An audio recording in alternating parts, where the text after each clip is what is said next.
আসসালামু আলাইকুম সুপ্রিয় শিক্ষার্থীবৃন্দ, শুভ সকাল।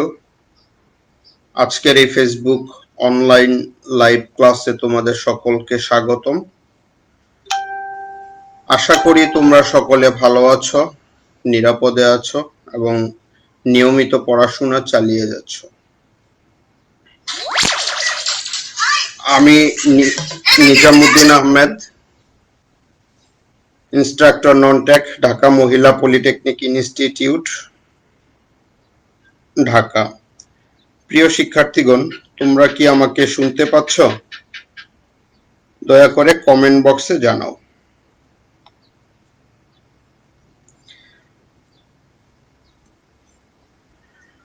এটি আমার লেকচার 5। আজকের ক্লাসে আমরা দ্বিতীয় পর্বের সকল টেকনোলজির ম্যাথমেটিক্স 2 এর তৃতীয় ভাগ ডিফারেন্সিয়াল ক্যালকুলাস অধ্যায় 8 এর মূল নিয়মে অন্তরক সহগ নির্ণয় বিষয়ে বিস্তারিত আলোচনা করব।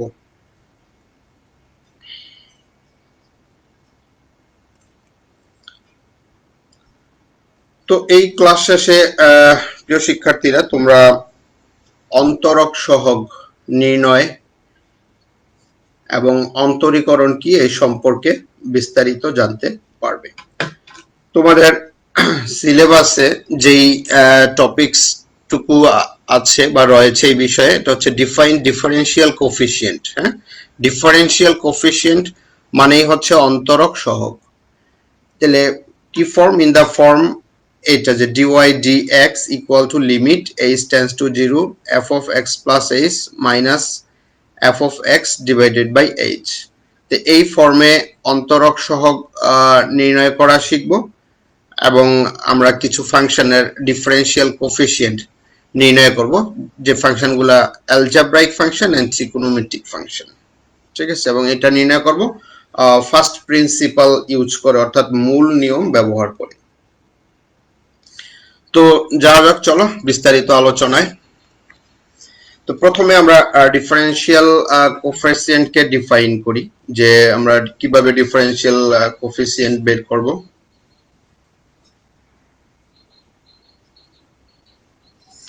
তো দেখো এখানে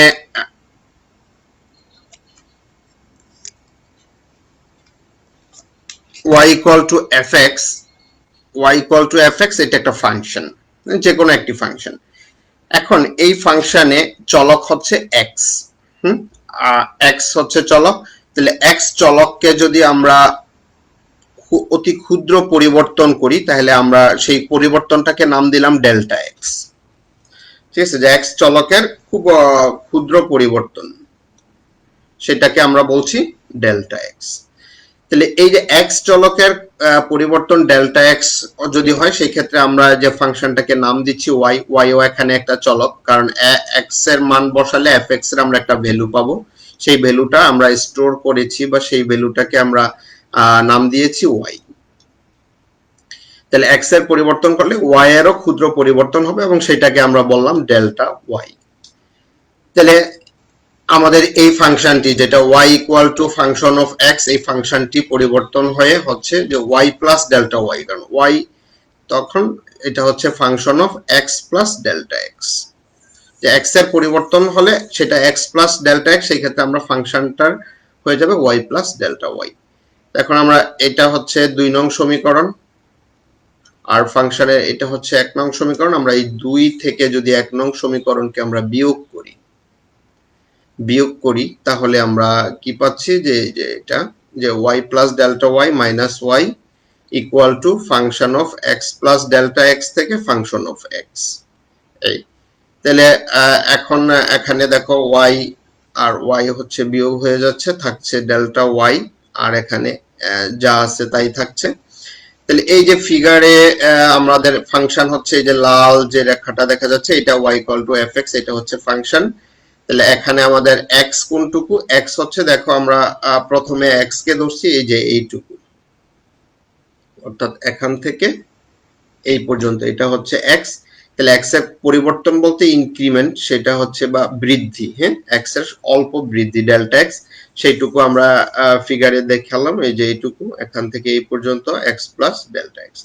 আর ওয়াই ফাংশন হচ্ছে এটা, তখন এই যে ওয়াই এর ভ্যালুটা আসবে এই যে এই রেখাটা, এটা হচ্ছে ওয়াই, আর ওয়াই প্লাস ডেল্টা ওয়াই হচ্ছে এই লাইনটা, এই যে এখান থেকে শুরু করে এই পর্যন্ত ফিগারে, এটা হচ্ছে ওয়াই প্লাস ডেল্টা ওয়াই। এটা একটা সেকেন্ড ব্র্যাকেট দিয়েছি বড় করে, হ্যাঁ, এই যে এখানে সেকেন্ড ব্র্যাকেট। আর তখন এটা থেকে এটা বিয়োগ করলে আমাদের ডেল্টা ওয়াই পাচ্ছি আমরা এখান থেকে এইটুকু, ঠিক আছে, এটা হচ্ছে ফিগার। তাহলে এটা আমাদের এক্স অ্যাক্সিস, এটা হচ্ছে ওয়াই অ্যাক্সিস। তাহলে এই ফিগার আমরা যদি এখন যেই পরিবর্তনটুকু আমরা এই পর্যন্ত আসলাম, এখন এটা থেকে আমরা উভয় পক্ষকে ডেল্টা এক্স দিয়ে ভাগ করে দিয়েছি, অর্থাৎ গড় পরিবর্তন বা এভারেজ চেঞ্জ কতটুকু হবে, হ্যাঁ, এভারেজ বা গড় পরিবর্তন বের করার জন্য আমরা ডেল্টা এক্স দিয়ে ভাগ করে দিচ্ছি।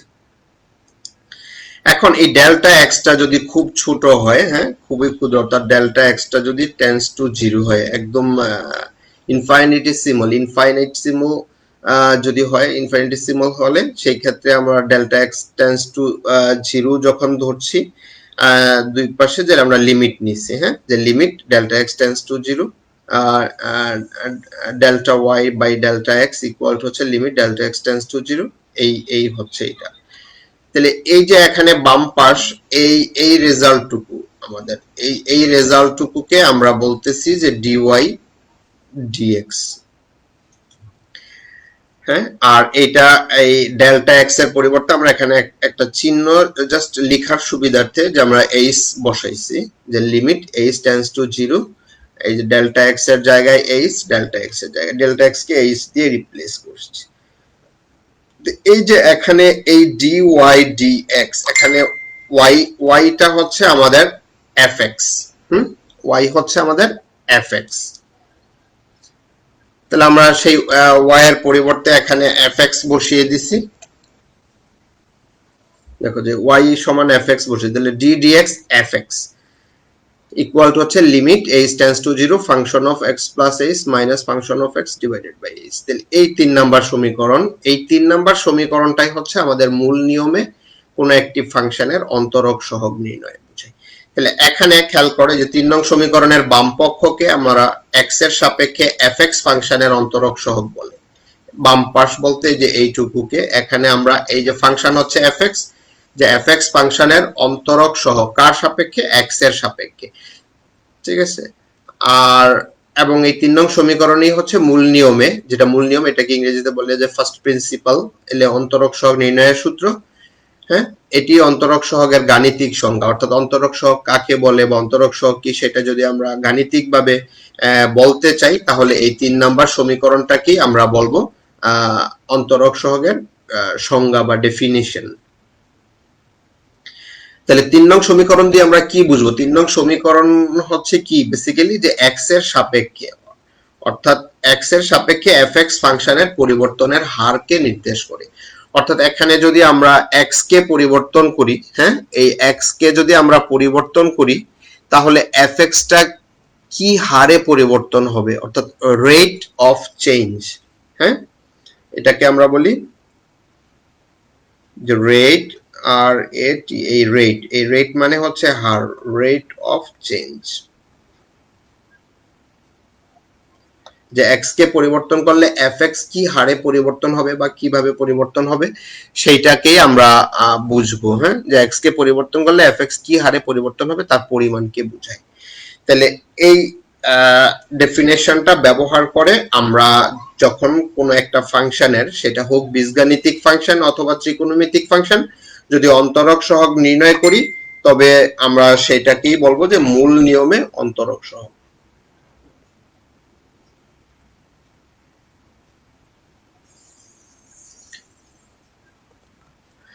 এখন অন্তরক সহগের কিছু প্রয়োগ, এটা একটু জেনে রাখলে সুবিধা হয় অনেক সময়, হ্যাঁ, যে অন্তরক সহগের প্রয়োগটা কি, অ্যাপ্লিকেশন কি। আমরা দেখো, এটা সবচেয়ে গুরুত্বপূর্ণ প্রয়োগটা হচ্ছে যে ইনস্ট্যান্ট মোশন আমরা এটা দিয়ে বের করতে পারি। যেমন ইনস্ট্যান্ট মোশন বলতে কি, যেমন কোন একটা পার্টিকেল যদি মুভিং হয়, হ্যাঁ, মনে করো যে শুরুতে এখানে ছিল, এটা যদি পার্টিকেলটা বা কোন একটা বস্তু বা কোন একটা অবজেক্ট যদি মুভ করে, অবজেক্ট বস্তু যেমন তোমাদের মিসাইল, রকেট, অথবা আমরা কোনো একটা বস্তুকে থ্রো করলাম বা নিক্ষেপ করলাম, নিক্ষেপ করলে বস্তুটা যখন চলতে থাকবে, এই ধরনের চলমান বস্তুর বা গতিশীল বস্তুর যে কোনো মুহূর্তে মানে ইনস্ট্যান্টেনিয়াস ভেলোসিটি কত বা তার ডিস্টেন্স কত, এগুলো আমরা বের করতে পারি। হ্যাঁ, যে কোনো একটা মোশনটা বের করতে পারি। তারপরে কোন একটা ফাংশন, যে কোনো একটা ফাংশন, সেটা মানে ইনক্রিজিং ফাংশন নাকি ডিক্রিজিং ফাংশন, সেটা ইনক্রিজিং অর্থাৎ ক্রমবর্ধমান ফাংশন না ক্রমহ্রাসমান ফাংশন। হ্যাঁ, একটা ফাংশন কি বৃদ্ধি পাচ্ছে নাকি আস্তে আস্তে সে হ্রাস হচ্ছে, এটা আমরা বের করতে পারি অন্তরক সহগের সাহায্যে। তারপরে কোন একটা ফাংশনের যে কোনো একটা বিন্দুতে ফাংশনের ট্যানজেন্ট লাইন, অর্থাৎ এটা যদি একটা ফাংশন হয়, তাহলে এটা যদি একটা পয়েন্ট হয়, এখানে যে ট্যানজেন্ট লাইন, হ্যাঁ, যে ট্যানজেন্ট লাইন আমরা নির্ণয় করতে পারি, ট্যানজেন্ট লাইন। তারপর হচ্ছে নরমাল বের করতে পারি। তারপরে কোন একটা ফাংশনের ম্যাক্সিমাম ভ্যালু, হ্যাঁ, যে সর্বোচ্চ মান এবং সর্বনিম্ন মান আমরা নির্ণয় করতে পারি। তারপরে হচ্ছে যে কোনো দুইটা কার্ভ যদি হয়, হ্যাঁ, যে একটা কার্ভ, এটা একটা কার্ভ, এটা আরেকটা কার্ভ, এই কার্ভ দুইটা যদি সেট করে, তাহলে এদের অন্তর্ভুক্ত কোণ বা এদের মধ্যকার কোণ বা অ্যাঙ্গেল আমরা বের করতে পারি। তারপর হচ্ছে যে ইকোনমিক্সে, হ্যাঁ, ইঞ্জিনিয়ারিং এ, ইভেন মেডিকেল সায়েন্সে এই অন্তরক সহগের ব্যাপক প্রয়োগ রয়েছে।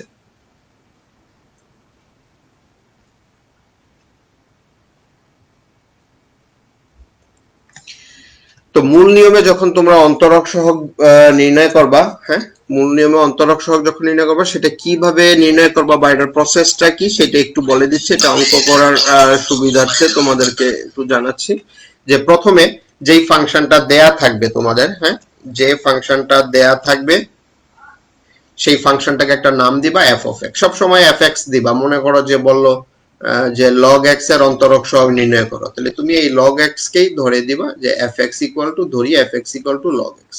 এটা হচ্ছে তোমার ফার্স্ট কাজ। দেন এটা বের করবা যে F of x plus H কত। তাহলে এফ এক্স ইকুয়াল টু যদি লগ এক্স হয়, তাহলে F of x plus H, এটা ইকুয়াল টু, দেখো এখানে এই যে এক্স এর পরিবর্তে এটা হয়ে যাবে এক্স প্লাস এইচ। তাহলে ফার্স্ট কাজ ফাংশনটার নাম দেওয়া, তারপরে F of x plus H বের করবা। তারপরে লিখবা যে মূল নিয়মে অন্তরক সহগের সূত্র থেকে আমরা জানি, হ্যাঁ, যে আমরা জানি এই ফর্মুলাটা আমরা জানি যে ddx f of x equal to হচ্ছে limit h tends to 0 f of x plus h minus f of x divided by h, যে আমরা জানি এই সূত্র লিখাবা। এখন এই দুইটা মান তো তোমাদের বের করা আছে, এই মানগুলা তোমরা সাবস্টিটিউট করবা, মানে মানগুলা বসায় দিবা এই ফর্মুলাতে, ঠিক আছে। তারপরে সেটাকে সিম্পলিফাই করবা। সিম্পলিফাই করবা কিভাবে? অলরেডি তোমরা লিমিটের অঙ্ক শিখেছো এবং এগুলা বিস্তারিত তোমরা জানো। সেই লিমিটের সাহায্যে তোমরা এই ফাংশনটাকে, এই রেজাল্টটুকু বের করবা। এটাই হচ্ছে সিম্পলিফাই করা। সিম্পলিফাই করলে অর্থাৎ লিমিটের মান বের করলেই তোমরা উত্তর পেয়ে যাবে আর কি। তাহলে এই পাঁচটা স্টেপস খেয়াল রাখবা যে প্রথমে ফাংশনটা যাই থাকবে সেটাকে একটা নাম দিবা, তারপরে x plus F of x plus H বের করবা, দেন লিখবা যে আমরা জানি, হ্যাঁ, এই সূত্রটা লিখবা। লিখার পরে এই রেজাল্টগুলা এক সূত্রে বসিয়ে দিবা, তারপরে সিম্পলিফাই করে উত্তর লিখবা। তোকে আমরা যাই নেক্সট স্লাইডে। স্টেপস গুলা খেয়াল রাখো, আর সবচেয়ে ইম্পর্টেন্ট হচ্ছে সূত্রগুলা। ওকে, আমরা ফার্স্ট একটা অঙ্ক আমাদের যে মূল নিয়মে x to the power n এর অন্তরক সহগ নির্ণয় করো। হ্যাঁ, মূল নিয়মে x to the power n। তাহলে এখানে আমাদের ফাংশন হচ্ছে x to the power n। এটা একটা অ্যালজেব্রাইক ফাংশন, যেটা হচ্ছে বীজগাণিতিক ফাংশন। হ্যাঁ, তাহলে আমরা এই যে প্রথমে আমাদের স্টেপস অনুসারে আমরা ধরে নিছি যে let fx equal to x to the power n। তাহলে এটা যদি হয় fx equal to x to the power n, তারপরে আমরা আমাদের সেকেন্ড স্টেপ, হ্যাঁ, সেকেন্ড স্টেপে আমরা function of x plus h বের করব। তাহলে function of x plus h equal to কত হবে? এই x এর পরিবর্তে কত আসছে? x প্লাস h, তাহলে x প্লাস h n, ঠিক আছে। এখন এই যে বাই ডেফিনেশন অফ ডেরিভেটিভ, হ্যাঁ, বা মূল নিয়মে অন্তরক সহগের যেই সূত্র, সেই সূত্র থেকে আমরা জানি ddx function of x equal to limit h tends to 0 function of x plus h minus function of x divided by h. তাহলে আমরা মূল নিয়মে ডেরিভেটিভের যে সংজ্ঞা, ডেরিভেটিভ বলতে অন্তরক সহগ, হ্যাঁ অন্তরক সহগকে আমরা ডেরিভেটিভ বলছি এখানে। তাহলে আমরা সূত্রটি লিখলাম। এখন সূত্র লেখার পরে এই যে এখানে function f of x plus h আছে, f of x plus h আছে, এফ এক্স আছে, হ্যাঁ এই যে তিনটা জায়গায় আমরা x to the power n এবং এই মানগুলা বসিয়ে দিতেছি, হ্যাঁ যে এফ এক্স মানে হচ্ছে x to the power n, এখানে f of x plus h মানে এখান থেকে এই যে মান বসাচ্ছি, হ্যাঁ মান বসাইয়ে আমরা এই পর্যন্ত চলে আসলাম। তো আশা করি বুঝতে পারতেছো এবং আমার কথা ক্লিয়ারলি শুনছো। যদি কিছু না বুঝতে পারো কমেন্টস করো, জানাও, আমি সেটা নিয়ে হয়তো আলোচনা করব আর কি। তারপরে দেখো এখানে ইকুয়াল টু, এখন এই যে x plus H two the power N, এখান থেকে আমরা এক্স কমন নিচ্ছি।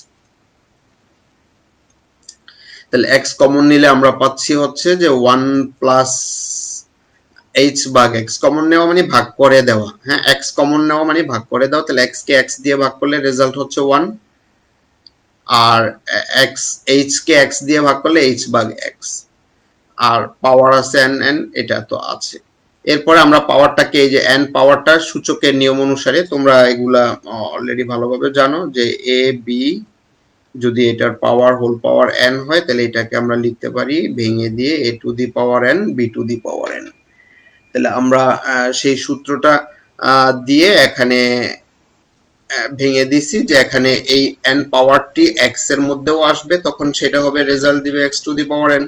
আর যখন 1 প্লাস এইচ ভাগ এক্স কে যখন পাওয়ার দিব 1 প্লাস এইচ ভাগ x whole to the power n, আর minus x to the power n, তো x to the power n আছে, এইচ নিচে আছে। এখন দেখো এখানে যে লিমিট, লিমিট হচ্ছে এইচ এর উপরে, সো এখন তুমি কাজ করবা হচ্ছে এইচ নিয়ে। So x to the power N এর সাথে এইচ এর কোনো সম্পর্ক নাই, সো যেটুকু নাই এটুকুকে আমরা লিমিট থেকে বের করে দিয়েছি, হ্যাঁ যে x to the power N, এটা আমরা ধ্রুবক, অর্থাৎ এখান থেকে দেখো এখানেও x to the power n আছে, এখানেও x to the power n আছে। তাহলে x to the power N K আমরা কমন নিয়ে বের করে দিলাম, বের করে দিলে আমাদের এখানে এই টার্মটা থাকে আর এখানে মাইনাস এই x to the power N নিচে আমরা কমন নিয়ে বের করে দিয়েছি, এটার রেজাল্ট হচ্ছে 1, আর নিচে এইচ, তো এইচ আছে।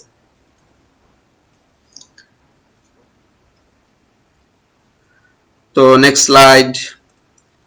এখন দেখো x to the power N আমরা রেখে দিয়েছি, x to the power N আমাদের এখানে আছে। এখন এই যে নিচে দেখো, এটা তোমরা গত সেমিস্টারে দ্বিপদী উপপাদ্য, হ্যাঁ দ্বিপদী উপপাদ্য যেটা ছিল তোমাদের বাইনোমিয়াল থিওরেম, সেখানে আমরা এই সূত্রটা শিখেছি যে 1 plus x whole to the power n equal to 1 plus n x plus n into n minus 1 divided factory 2 factorial to the power x to the power 2 মানে এক্স স্কোয়ার, তারপরে এইভাবে একটা সূত্র আর কি চলছে। এই সূত্রটা আমরা দেখো এখানে এইটার জন্য অ্যাপ্লাই করেছি, এই যে এখানে যে 1 প্লাস এক্স, এখানে এক্স মানে হচ্ছে এইচ ভাগ এক্স, হ্যাঁ এক্স মানে এইচ ভাগ এক্স, এই এটাতে আমরা এটাকে আমরা ভেঙে দিছি এই সূত্রের সাহায্যে। তাহলে আমাদের যে রেজাল্ট হচ্ছে সেটা হচ্ছে 1 প্লাস এন, এন মানে আমাদের অঙ্কেও এন মানে এনই আছে, আর এক্স হচ্ছে এইচ ভাগ এক্স, হ্যাঁ এক্স হচ্ছে এইচ ভাগ এক্স, প্লাস তারপর হচ্ছে n into n minus 1 divided by 2 factorial x square, x square মানে হচ্ছে এইচ ভাগ এক্স হোল স্কোয়ার। তাহলে এইচ ভাগ এক্স হোল স্কোয়ার, এটাকে তোমরা যেই সূচকে ভাগের সূত্র শিখেছো যে এইচ ডিভাইডেড যদি এক্স হয় তার পাওয়ার যদি 2 হয় তাহলে এটাকে আমরা ডিস্ট্রিবিউট করলে পাচ্ছি এইচ স্কোয়ার ভাগ এক্স স্কোয়ার। ওকে, এত এইটা প্লাস আর সূত্র লিখি নাই আর কি, দরকার নাই। আর ফাইনালি একদম লাস্টে আছে -1 এটা রেখে দিয়েছি, আর কোনো চেঞ্জ নেই। তারপরে দেখো এখানে তোমরা খেয়াল করো যে এই +1 আর হচ্ছে -1 ক্যান্সেল হয়ে গেলে বাকি যেইটুকু থাকে সেখান থেকে আমরা NH ভাগ x কমন নিতে পারি। তাহলে কমন নিলে এই টার্মটা এইটুকু হয়ে যাচ্ছে 1 প্লাস এখানে n কমন নিয়েছি, একটা h কমন নিছি আর একটা x কমন নিছি, তাহলে বাকি থাকছে এইটুকু প্লাস ডট ডট।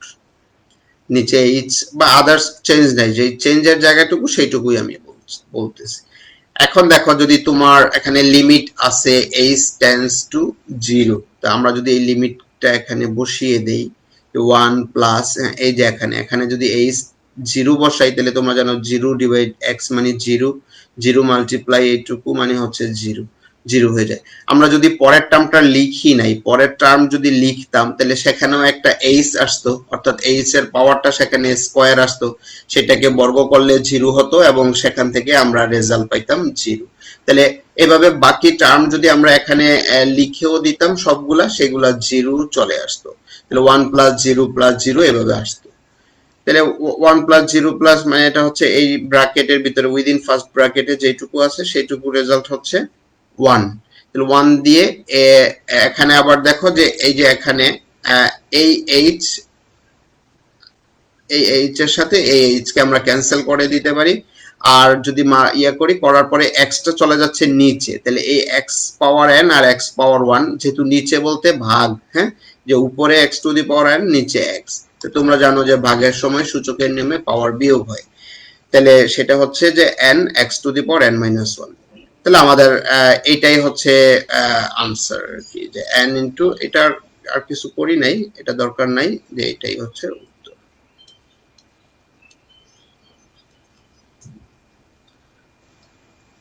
তো প্রিয় শিক্ষার্থীরা, আশা করি বুঝতে পেরেছ। আমরা পরের স্লাইডে যাচ্ছি, পরের অঙ্কে। দেখো মূল নিয়মে এখানে হচ্ছে a to the power x, তাহলে এখানে ফাংশনটা হচ্ছে কে, ফাংশনটা হচ্ছে a to the power x, এর অন্তরক সহগ নির্ণয় করব।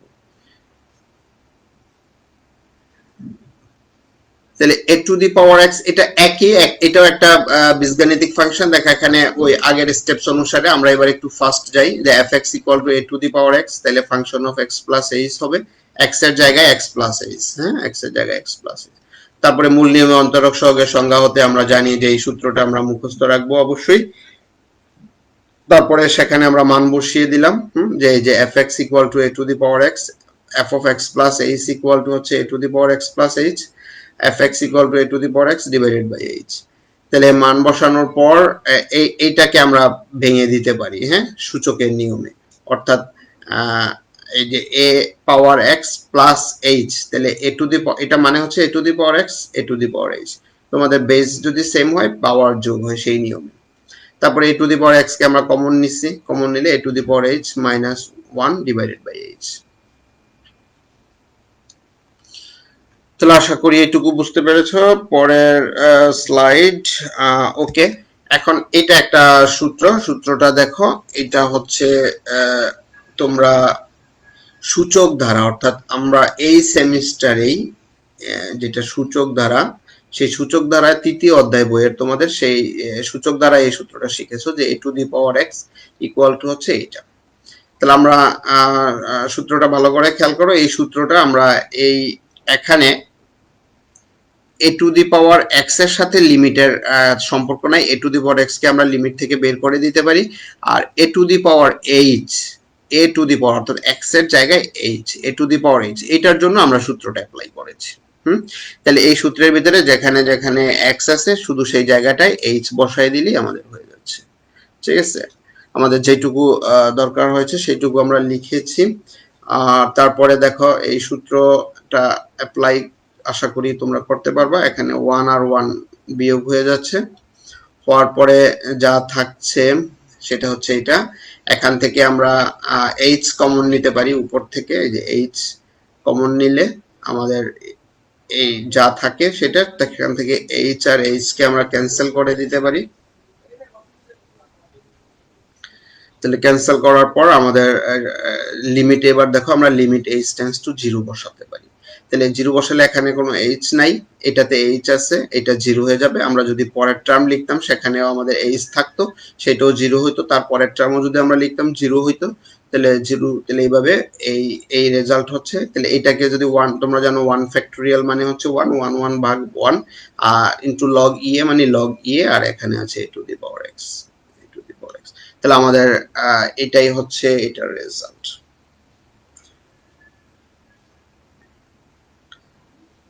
প্রিয় শিক্ষার্থীরা, বুঝতে কোথাও কোনো সমস্যা হলে জানাও, আমি সেটা নিয়ে আলোচনা করব।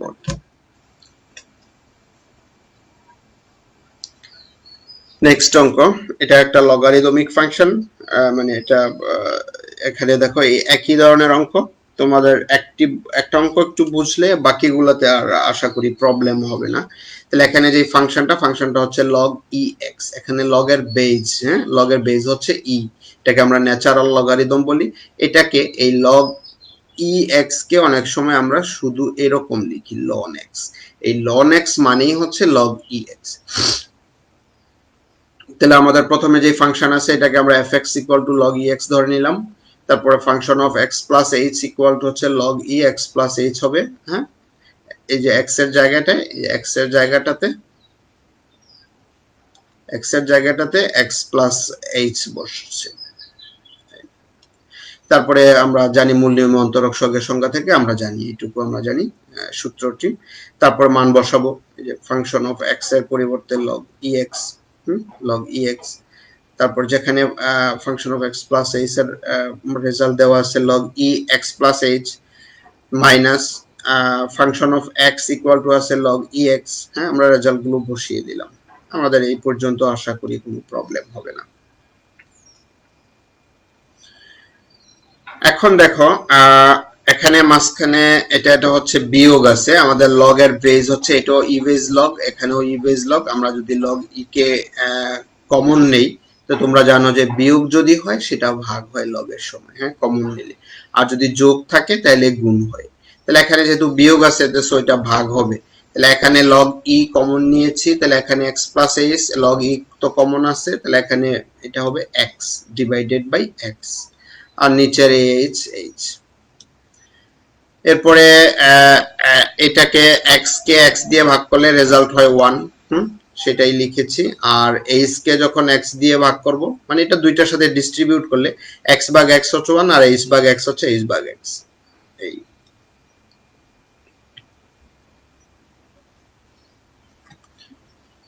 এখন তোমরা এই সূত্রটা তোমরা হয়তো একটু নতুন হতে পারে, সূত্রটা একটু মুখস্থ রাখতে হবে যে log ex মানে হচ্ছে x মাইনাস x স্কয়ার ভাগ 2 প্লাস x কিউব ভাগ 3 মাইনাস, এইভাবে চলতে থাকবে।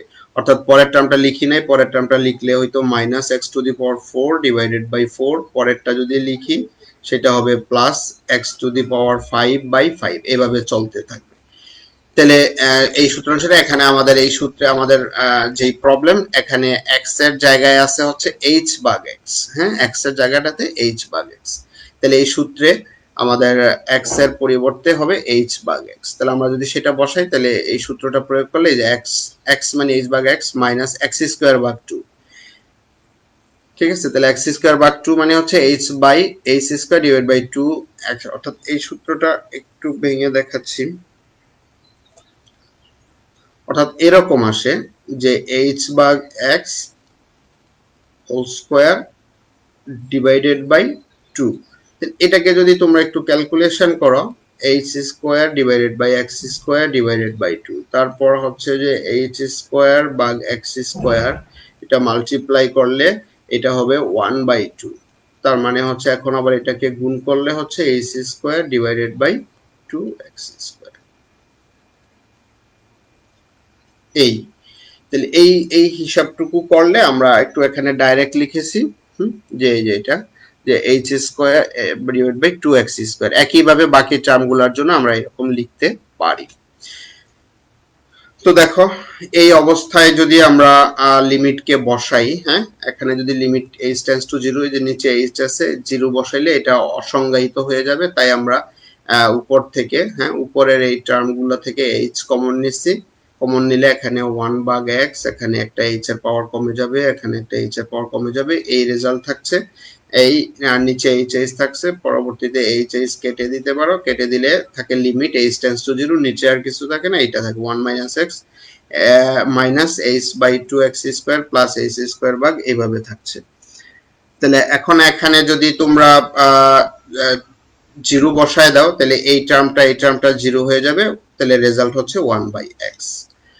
তো প্রিয় শিক্ষার্থীবৃন্দ, আশা করি তোমরা বুঝতে পেরেছো আজকের ক্লাস এইটুকু। তোমরা যদি এই ক্লাসটি পুনরায় দেখতে চাও তবে www.skills.gov.bd এই ওয়েবসাইট ভিজিট করো। হ্যাঁ, ধন্যবাদ তোমাদেরকে।